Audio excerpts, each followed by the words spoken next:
An old Jewish comedian named George Burns once said something along the lines of, "The secret to a great speech is a good beginning, a good ending, and having the two close together." As far as my speech goes, I hope this suffices as my good beginning, and we'll see about the rest. I had to include some dad humor for Father's Day. Thank you all so much for coming, and of course, happy Father's Day to all the dads in the audience, and thank you for all you do for us.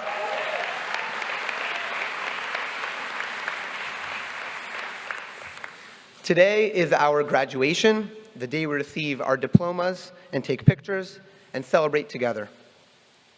But just as important as celebrating the accomplishment of our graduation is honoring the unique journeys of exploration, of growth, and of reflection that we have each undergone during our time at Gann, as well as the values that have driven these journeys.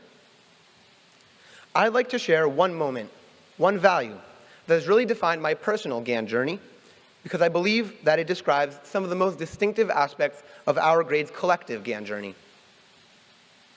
On a Friday school assembly during October of sophomore year, Rabbi Baker's dvar about that week's Torah portion caught my attention and resonated with me deeply. In the Torah portion, God plans to destroy the sinful cities of Sodom and Gomorrah and all of their inhabitants. Abraham, believing this act would be unjust, challenges God on his decision, initiating a negotiation.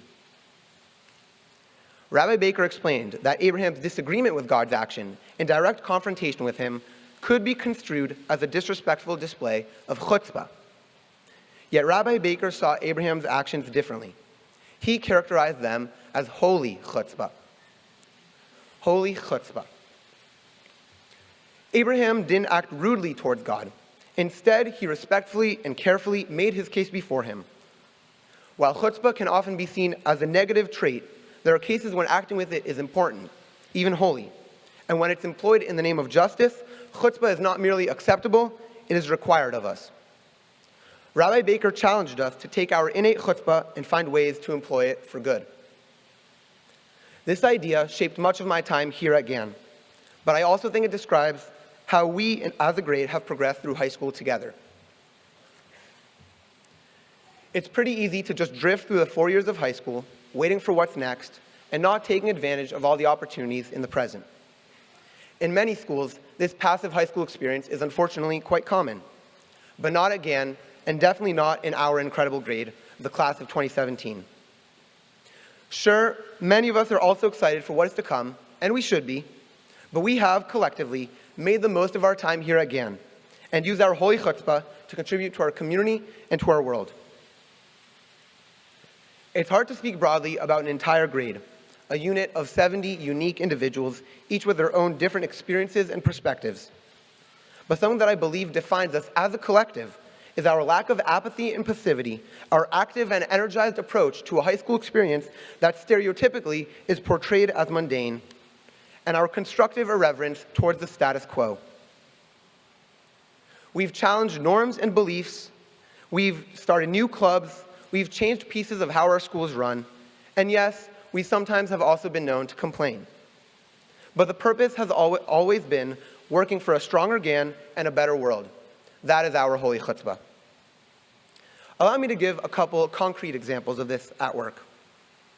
Sivan Saperstein is known by her classmates for having strong, well-formed opinions on a variety of issues.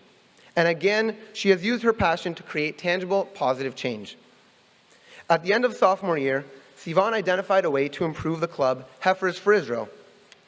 Sivan's vision for the club was for it to be more than just a place to celebrate Israel, but to also be the epicenter for student dialogue and learning on all sorts of contemporary Israeli issues. She became one of the leaders of the club and implemented her vision, bringing fascinating speakers, conversations, and debates that would otherwise be missing from Gann.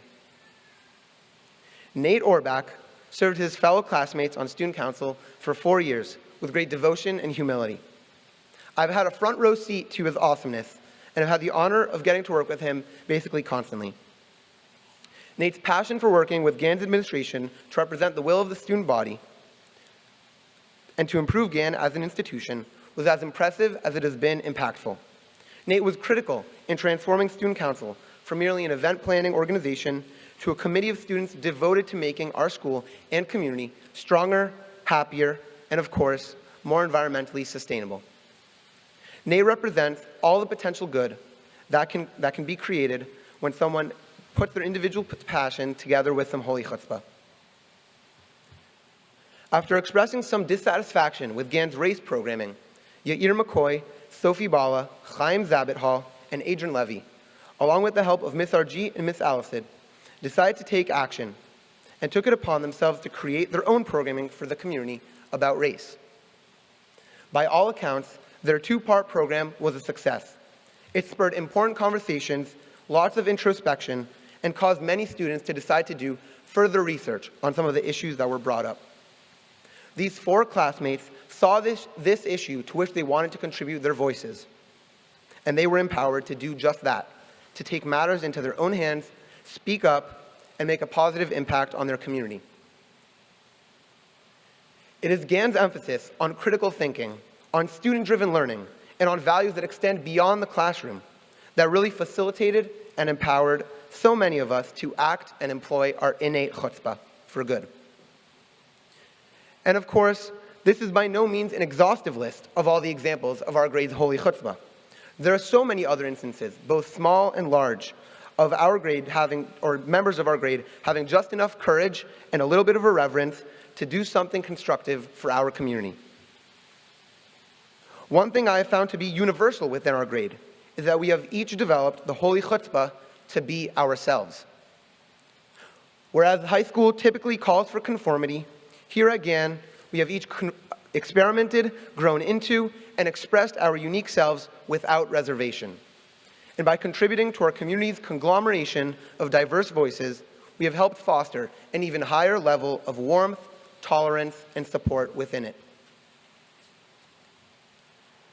Human society must now confront problems that often seem intractable and too large to solve. From combating climate change, to fighting reactionary governments threatening democracy, to minimizing the damage that digital overconnectivity is causing to our ability to empathize with others. What this world needs more of is thoughtful, capable, and reflective individuals with enough holy chutzpah to say, this problem isn't intractable, this is solvable, and we will solve it. This world needs more people to go out, speak truth to power, and generate mass change. I don't think there's any other group of graduates more ready than us to go out into the world and by employing holy chutzpah to change it for the better. When we come back in a couple of years, perhaps for a 10-year reunion, I think that we will come back with a sense of gratitude for the values that Gann has instilled in us. I think we will come back 10 years older, having gone out into the world as mensches, as upstanders, and having already begun to make our positive imprint on the world. I can't wait to see what kind of impact our holy chutzpah will have. Thank you.